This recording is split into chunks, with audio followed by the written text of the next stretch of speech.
मेरे प्रिय छात्रों, आप सब लोग घर पर बैठकर अपनी पढ़ाई कर रहे हैं, इसके लिए धन्यवाद के पात्र हैं। मैं इंग्लिश ट्रांसलेशन का यह भाग 3 प्रस्तुत कर रहा हूँ। मैं उम्मीद करता हूँ कि इस भाग को देखने से पहले आप भाग 1 और भाग 2 अवश्य ही देख चुके होंगे। पार्ट 3 में हम लोग यूज़ ऑफ वाज वर्ब पढ़ेंगे। तो यूज़ ऑफ वाज वर्ब की सबसे पहले पहचान पढ़ेंगे कि इसकी पहचान क्या होती है। तो यहाँ है कि जिस हिंदी वाक्य के अंत में था, थी, थे, हो और वह ही मुख्य क्रिया का कार्य करे तो उसका अनुवाद बनाते समय यूज़ ऑफ वाज वर्ब का प्रयोग किया जाता है।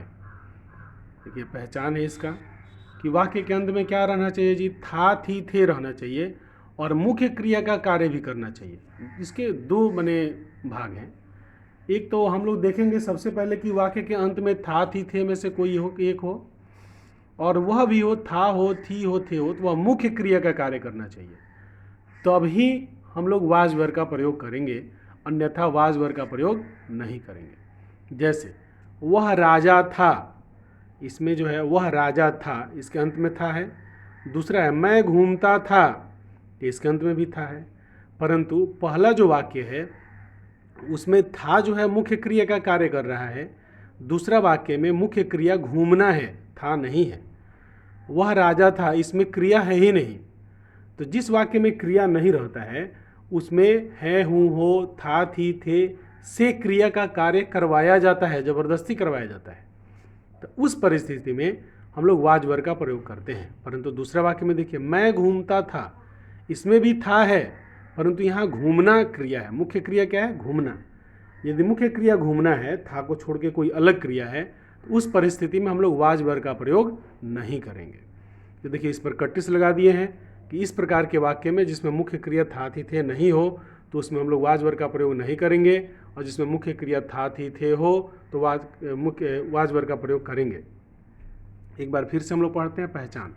जिस हिंदी वाक्य के अंत में था, थी, थे हो और वह ही मुख्य क्रिया का कार्य करे तो उसका अनुवाद बनाते समय यूज ऑफ वाज वर्ब का प्रयोग किया जाता है।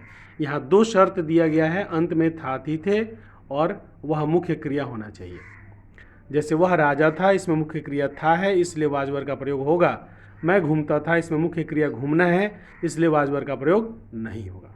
चलिए अब आगे बढ़ते हैं।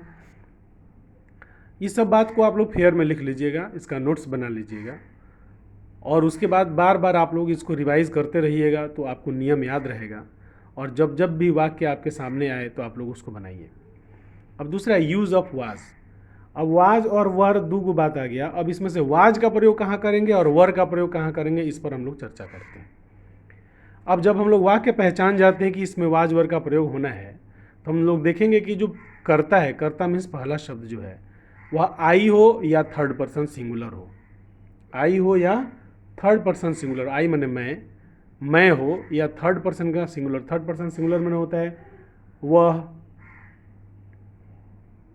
और कोई भी नाम जो होता है एक वचन का नाम, थर्ड पर्सन सिंगुलर होता है।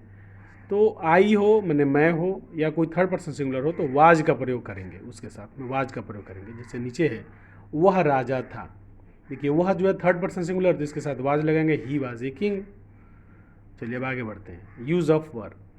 जब कर्ता यू हो, यूज ऑफ वर्ब, जब कर्ता यू हो या कोई भी प्लूरल हो, यू हो या कोई भी प्लूरल, प्लूरल में बहुवचन, कोई भी बहुवचन हो तो उसके साथ वर का प्रयोग किया जाता है। जैसे तुम डॉक्टर थे तो यू तुम हो गया, तो इसके साथ वर का प्रयोग करेंगे, यू वर ए डॉक्टर। तो फिर से हम लोग देखते हैं यूज ऑफ वाज। जब कर्ता आई हो या थर्ड पर्सन सिंगुलर हो तब उसके साथ वाज का प्रयोग करते हैं। यूज ऑफ वर, जब कर्ता यू हो और या कोई भी प्लूरल हो तो उसके साथ वर का प्रयोग करते हैं। जैसे वह राजा था, यहाँ कर्ता थर्ड पर्सन सिंगुलर है तो बनाएंगे he was a king. Mohan बीमार था, मोहन भी थर्ड पर्सन सिंगुलर है तो लिखेंगे मोहन वाज इल। तुम डॉक्टर थे, यहाँ तुम आ गया तो इसके साथ वर का प्रयोग करेंगे, यू वर ए डॉक्टर। मैं साधु था, यहाँ मैं आ गया, आई आ गया तो इसके साथ वाज का प्रयोग करेंगे, आई वाज ए सेंट। अब यूज ऑफ वाज वर का एक दूसरा पहचान भी होता है, वह है कि जिस हिंदी वाक्य के अंत में होता था रहता था या लगता था हो और उस वाक्य से वस्तु की प्रकृति सूचित हो रही हो, माने प्रकृति का बोध हो रहा हो, तो उसका अनुवाद करते समय यूज ऑफ वाज वर्ड का प्रयोग किया जाता है। यह इस पहचान में भी दो बात है, दो बिंदु है जिस पर ध्यान रखना है।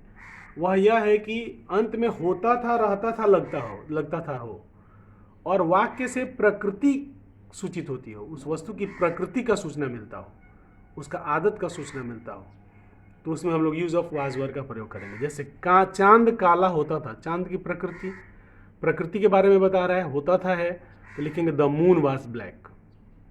उम्मीद करता हूँ आपको क्लियर हो गया होगा। आम खट्टे लगते थे, तो आम का प्रकृति है मीठा लगना, खट्टा लगना, तो चूंकि यह प्रकृति का बोध करवाता है इसलिए लिखेंगे मैंगोज वर सावर, मैंगोज वर सावर। इस पहचान को फिर से दोबारा पढ़ते हैं कि जिस हिंदी वाक्य के अंत में होता था, रहता था, लगता था हो और उस वाक्य से वस्तु की प्रकृति सूचित हो रही हो, तब इसका अनुवाद करते समय यूज ऑफ वाज वर्ड का प्रयोग किया जाता है।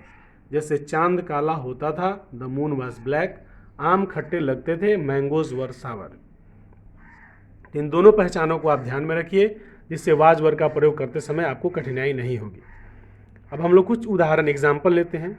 जैसे हम लोग विद्यार्थी थे, तो चूंकि हम लोग आ गया या बहुवचन हो गया, तो लिखेंगे वर, वी वर स्टूडेंट्स।